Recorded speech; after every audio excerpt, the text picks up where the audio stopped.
Hello students, पिछले videos में हम सरगणना विधि और प्रतिदर्श विधियों का अध्ययन कर चुके हैं। अनुसंधान करने के लिए सरगणना विधि में समग्र की सभी इकाइयों का अध्ययन किया जाता है, जबकि प्रतिदर्श विधि में हम चुनी हुई इकाइयों के आधार पर समग्र के बारे में अपने निर्णय और निष्कर्ष व्यक्त करते हैं। अब देखिए, जब हमने प्रतिदर्श विधि पढ़ी तब हमने कहा था इस विधि का एक दोष यह है, क्या इस विधि का एक बड़ी कमी यह है कि अगर हमारा प्रतिदर्श सही नहीं चुना गया है तो उस विधि के आधार पर निकाले गए हमारे जो निर्णय और निष्कर्ष है वे भी गलत हो जाएंगे। तो प्रतिदर्श विधि द्वारा निर्णय और निष्कर्ष निकालने की या आंकड़े संकलित करने की जो प्रक्रिया है तब सफल मानी जाती है जब हमारा चुना गया जो प्रतिदर्श है वो कैसा है या वो सही चुना गया हो। अगर चुने जाने वाला प्रतिदर्श या सैंपल सही नहीं है तो हमारे जो निर्णय और निष्कर्ष आते हैं वे भी ठीक प्रकार से नहीं होंगे या हमारी अनुसंधान के लिए हम जो टेक्निक इस्तेमाल कर रहे हैं उसकी सफलता संदिग्ध बनी रहती है। तो एक अच्छे प्रतिदर्श में क्या गुण होने चाहिए, एक अच्छा प्रतिदर्श क्या क्या विशेषताएं लिए होना चाहिए, आज हम इस बात को पढ़ेंगे कि एक अच्छे प्रतिदर्श में क्या क्या विशेषताएं होनी चाहिए या उसमें किन किन गुणों का समावेशन किया जाना जरूरी है। सबसे पहली इसकी यदि विशेषता को हम देखें तो वो समग्र का उचित प्रतिनिधित्व करने वाला हो। प्रतिनिधित्व का गुण होना चाहिए उसमें। प्रतिनिधित्व, जो भी समग्र का चुनाव हम कर रहे हैं उसमें से जो सैंपल हमने लिया है वो उस समग्र का प्रतिनिधित्व करने वाला अर्थात उस समग्र को रिप्रेजेंट करने वाला होना चाहिए। यदि वो समग्र का रिप्रेजेंट नहीं कर पा रहा है यानी हम उस सैंपल के आधार पर जो निर्णय और निष्कर्ष बताएंगे वे भी गलत सिद्ध हो जाएंगे। तो जो भी सैंपल हम चुनते हैं समग्र में से जो भी सैंपल का चुनाव कर रहे हैं हम या जो भी न्यायाधीश चुन रहे हैं जो भी प्रतिदर्श चुन रहे हैं वो समग्र की सभी इकाइयों को उचित तरीके से रिप्रेजेंट करे या हम यूं कह सकते हैं उनका उचित प्रतिनिधित्व करने वाला होना चाहिए। यदि चुने जाने वाला सैंपल समग्र का उचित प्रतिनिधित्व नहीं कर पा रहा है यानी समग्र की सभी विशेषताएं उसमें समाविष्ट नहीं हो पाई है और सभी विशेषताएं यदि नहीं समाविष्ट हो पाई है तो उसके आधार पर बताए जाने वाले निर्णय और निष्कर्ष भी सही नहीं हो पाएंगे। सेकंड, यदि हम इसकी विशेषताओं को देखें तो स्वतंत्रता। स्वतंत्रता यानी हमने जो प्रतिदर्श चुना है, प्रतिदर्श में जो इकाइयां चुनी गई है वे एक दूसरे से पूरी तरह स्वतंत्र हो यानी एक दूसरे पर वे डिपेंड नहीं होनी चाहिए। यदि वे स्वतंत्रता लिए हुए जितनी अधिक स्वतंत्रता होगी उतनी अधिक उनमें विजातीयता होगी और जितनी अधिक विजातीयता होगी उतना ही अधिक वो हमारे जो समग्र की इकाइयां हैं उनका उचित प्रतिनिधित्व कर पाएगी। तो समग्र के अंदर हमने प्रतिदर्श के लिए जो भी इकाइयां चुनी है वे एक दूसरे से पूरी तरह स्वतंत्र होनी चाहिए। इसका अभिप्राय यह है कि एक इकाई का प्रतिदर्श में शामिल होना दूसरी इकाई के बराबर मान्यता रखता है या हम यूं कह सकते हैं कि वो अपने स्वतंत्र विशेषताओं को लिए हुए उसकी जैसी विशेषताएं रखने वाली और कोई इकाई समग्र में विद्यमान नहीं है। तीसरी विशेषता सजातीयता होनी चाहिए। तीसरा, सजातीयता।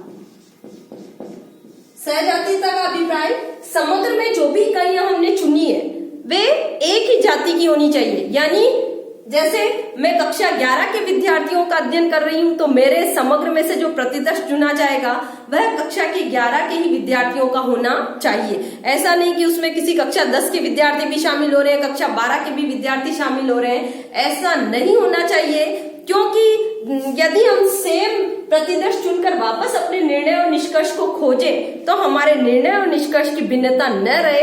तो अभिप्राय यह है कि प्रतिदर्श में चुनी जाने वाली इकाइयां सजातीयता लिए हुए होनी चाहिए, स्वतंत्र विशेषताएं वाली यानी वो अपनी एक अलग ही विशेषता रखे।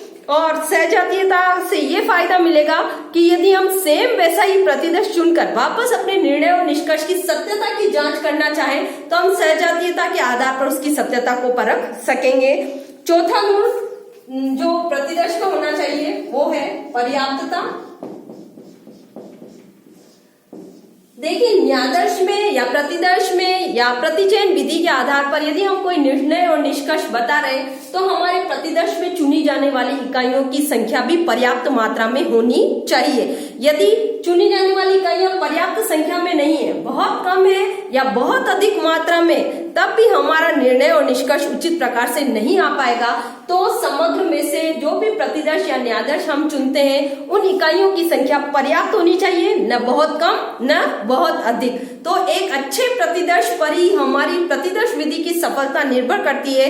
तो इन 4 विशेषताओं के आधार पर हमने अध्ययन किया कि एक अच्छे प्रतिदर्श में क्या गुण होने चाहिए या एक प्रतिदर्श के लिए आवश्यक तत्व क्या जरूरी है। सबसे पहले वो समग्र का उचित प्रतिनिधित्व करने वाला हो, उसके अंदर हमने जिन इकाइयों को शामिल किया है वह स्वतंत्र विशेषताओं वाली हो, सहजातीयता, उसकी सभी इकाइयां सहजातीय होना चाहिए ताकि हम दोबारा कोई प्रतिदर्श उसमें से निकाले वो उसी जाति का है, तो हमारे निर्णय और निष्कर्ष की सत्यता की जांच हम कर पाएंगे। और चौथा, चुनी जाने वाली न्यायादर्श या प्रतिदर्श की इकाइयां पर्याप्त मात्रा में होनी चाहिए, न बहुत कम और न ही बहुत अधिक होनी चाहिए। इसी विधि से रिलेटेड हमारा एक टॉपिक और है कि हम प्रतिदर्श का चुनाव करने के लिए या प्रतिदर्श का चयन करने के लिए कौन कौन सी विधियों का इस्तेमाल करें। तो अगला हमारा प्रतिदर्श चयन के लिए विधियां, प्रतिदर्श या न्यायादर्श कहें, प्रतिचयन कहें, निदर्शन कहें, न्यायादर्श कहें, एक ही बात है, सैंपल जिसका इंग्लिश में अभिप्राय है। प्रतिदर्श चयन की विधियां, चयन की विधियां, किन किन तरीकों से हम अपने न्यायादर्श का चुनाव कर सकते हैं या प्रतिदर्श को चुन सकते हैं। तो इसके लिए हमारे पास में 2 विधियां हैं। देखिए, देव प्रतिदर्श विधियां, देव प्रतिदर्श विधि, या हम यूं भी कह सकते हैं इसके लिए यादृच्छिक प्रतिदर्श विधि या यादृच्छिक प्रतिदर्श विधि। और दूसरे प्रकार की है अयादृच्छिक, या जिसको हम अदेव प्रतिदर्श विधि भी कह सकते हैं, अदेव प्रतिदर्श या अयादृच्छिक प्रतिदर्श विधि, अयादृच्छिक प्रतिदर्श विधि।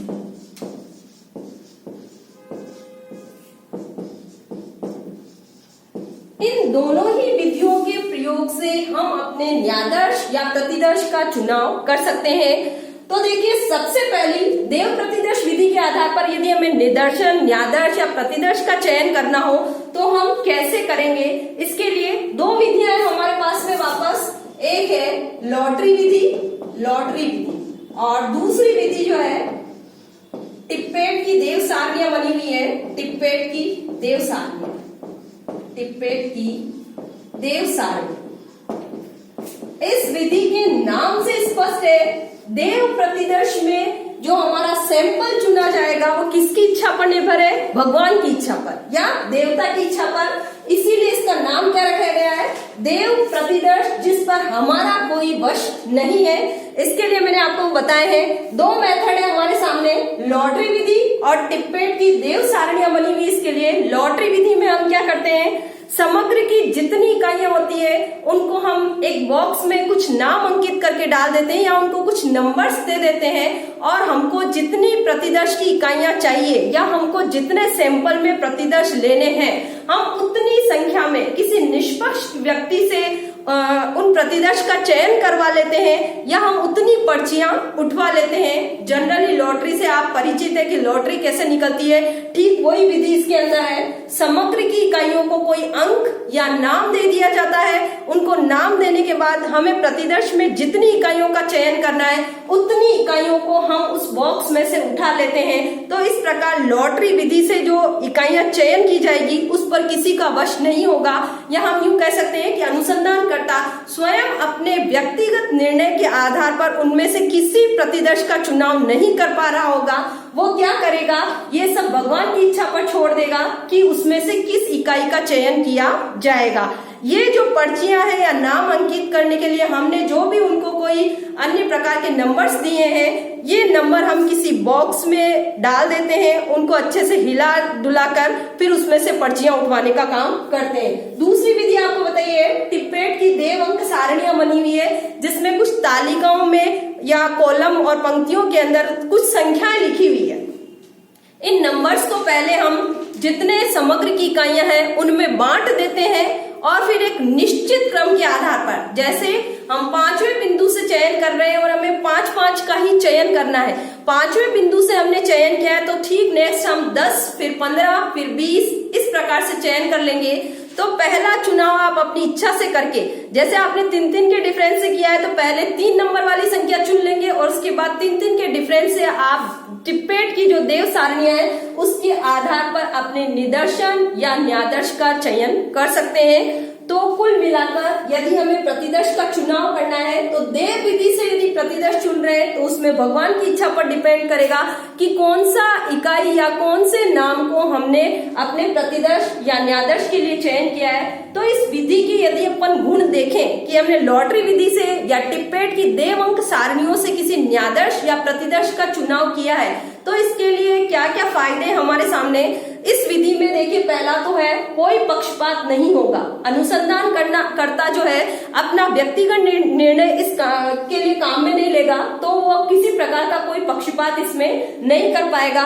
दूसरा इसका फायदा क्या है कि इसके अंदर हर इकाई के चुने जाने की समान संभावना होगी। जैसे मैं कहूँ हमारे समग्र के अंदर जैसे 10 इकाइयां हैं,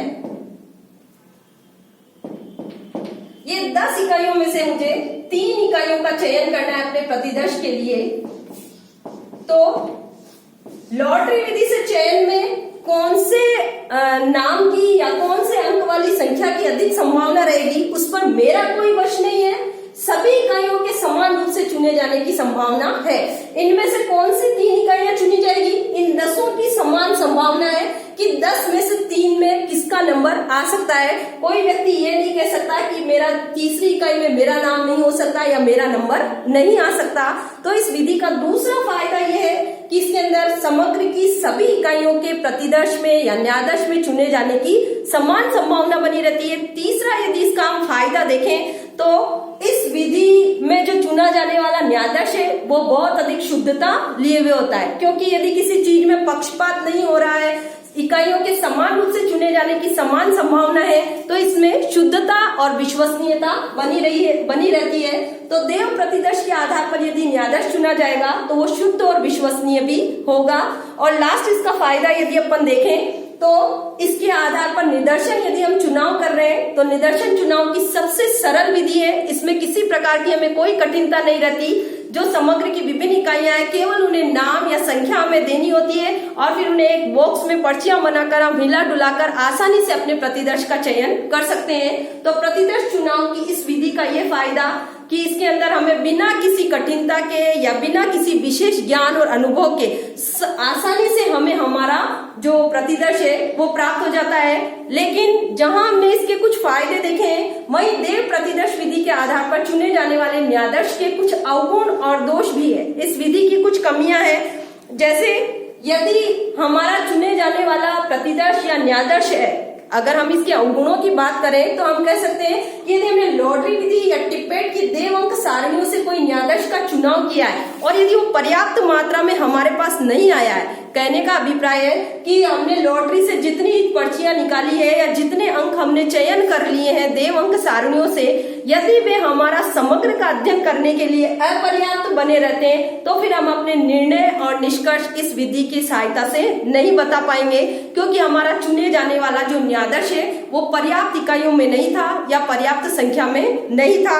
दूसरा दोष इसका यदि अपन देखें तो इसके अंदर न्यादर्श की प्रत्येक इकाई के शामिल होने की संभावना समान रूप से बनी रहती है। तो देखिए यदि समान विशेषताएं रखने वाली इकाइयां समान रूप से इसमें प्रवेश कर जाती है तो फिर हमारा जो न्यादर्श है वो समूचे का प्रतिनिधित्व नहीं कर पाएगा। जबकि हमने एक अच्छे न्यादर्श में क्या गुण होने चाहिए थे उसके बारे में पढ़ा तो हमने कहा कि वो समग्र की सभी इकाइयों का उचित प्रतिनिधित्व करने वाला होना चाहिए। लेकिन सभी इकाइयों के समान अवसर है चुने जाने के, तो हो सकता है कि समान गुण और विशेषता रखने वाली 2 या 3 समान इकाइयां न्यादर्श में चुन ली जाएगी। और यदि न्यादर्श उन इकाइयों का चुन लिया गया है तो हमारा निर्णय और निष्कर्ष अधूरा रह जाएगा, क्योंकि हमारे प्रतिदर्श की विशेषता है कि उसके अंदर बीजातीय इकाइयां होनी चाहिए, या हम यूं कह सकते हैं कि अलग अलग विशेषताएं रखने वाली इकाइयां यदि न्यायाधीश में शामिल की जाती है तो उसकी सहायता से हम अपने निर्णय और निष्कर्ष सही मात्रा में बता पाएंगे। तो आज के वीडियो में हमने पढ़ा कि एक अच्छे प्रतिदर्श में क्या गुण होने चाहिए, और प्रतिदर्श चयन की जो 2 विधियां हैं उनमें से देव प्रतिदर्श विधि में हम कौन सी 2 विधियों को पढ़ते हैं और इनके गुण और दोष क्या है। अगले वीडियो में हम अदेव प्रतिदर्श, या हम यूं कह सकते हैं अयादृच्छिक प्रतिचयन की कि कौन कौन सी विधियां हैं, उसमें 5-6 विधियां हैं, वो हम अपने अगले वीडियो में पढ़ेंगे। यदि आपको कोई प्रॉब्लम है तो मुझे मेरे व्हाट्सएप नंबर पर कॉल करें। धन्यवाद।